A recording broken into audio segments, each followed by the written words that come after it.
I'm Fern. And I'm Fern. We're the Ferns. And this show is called Literally Between Two Ferns.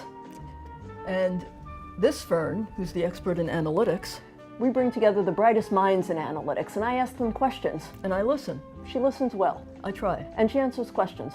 I try to. Sometimes she asks questions. I try that also. She's good at it. I try that too. She's very good. Thank you. She's my sister. She's my sister. We love each other. And we're between the two Ferns.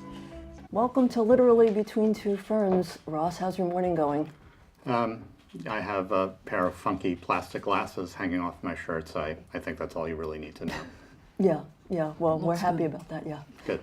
So, you have quite a Twitter following. I think it's something like 97. 9709. Wow.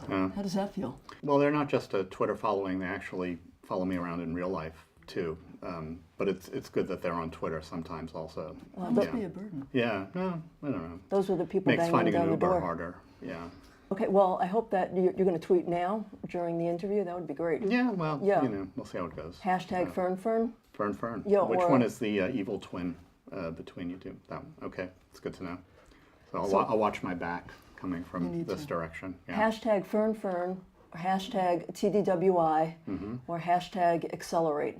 Okay, Okay. those are all good. Yeah. Yeah, I'll let them know. Okay, good. Accelerate, the world's fastest way to accelerate your career in analytics, happening in Seattle in October. Okay, Okay, so All right. you'll remember to do that for us. I'll try to remember. All right, we're going to talk about a lot of hot topics at Accelerate, and we'll talk about one here too. Let's talk about machine learning. Okay, great. Do you think that's a hot topic? Yeah, absolutely. Okay. We're really seeing it take hold in many different industries, lots of different applications, from media and entertainment, where we're seeing companies leverage it to glean emotions in terms of what focus group viewers are seeing for TV pilots, to warehouse applications where they can spot different objects and making sure things are where they need to be, or if certain workers are in danger.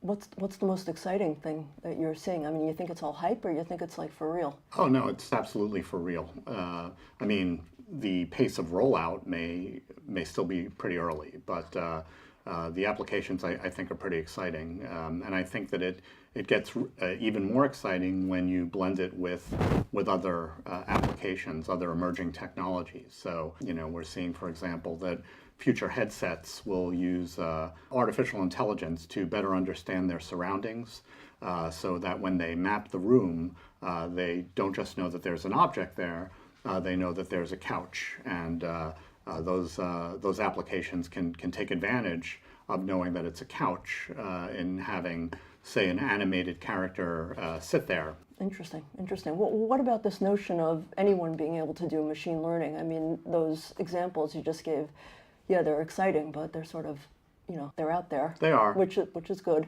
But, a lot of the vendors out there think that sort of anyone and his brother can just sort of plop a machine learning algorithm into an application and off they go. Do you think that's a good idea? No, I mean, it's certainly not at that point yet. Although that said, we are seeing new tools come into the market that allow a smartphone, for example, an unconnected smartphone at that, to use the native processing power to do image recognition. What do you see as the difference between machine learning and deep learning? Everyone's talking about deep learning, and sort of machine learning's been around for a long time, right? I mean, decision trees, those Right. have been around since the 90s. I remember using them back then. I'm dating myself.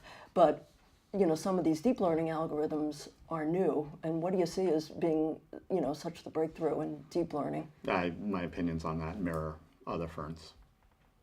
Well said. What about in business circles? What do you see machine learning being used for? We got the image recognition and emotion, and certainly that's cool. Anything else that you're seeing that's exciting? Well, certainly a lot of applications in MarTech and AdTech, learning more about the customer.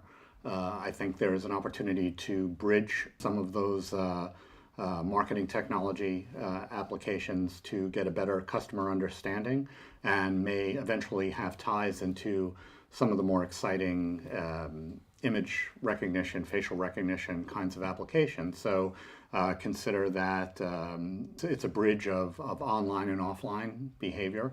Online and in mobile, you learn more about the customer, and when they come into the store to perhaps use a kiosk to place an order, you already know something about their frame of mind based on getting a sense of their emotional state. Like, you could view the extreme excitement in my face right now to be here. You think it's okay that someone that doesn't understand how the algorithm works can just plunk it into an application? Does that seem good to you? What could happen? Robot apocalypse? Thanks, Ross. My pleasure. Lots of interesting insights. Very interesting. Thanks so much. Thanks, everyone, for joining us. And remember to book your tickets to Seattle, October 16th through 18th for TDWI Accelerate. Bringing together the brightest minds in analytics. This wraps up episode 0-1 of our show. We'll be back with episode 0-2 soon. I'm Fern. And I'm Fern. Thanks again.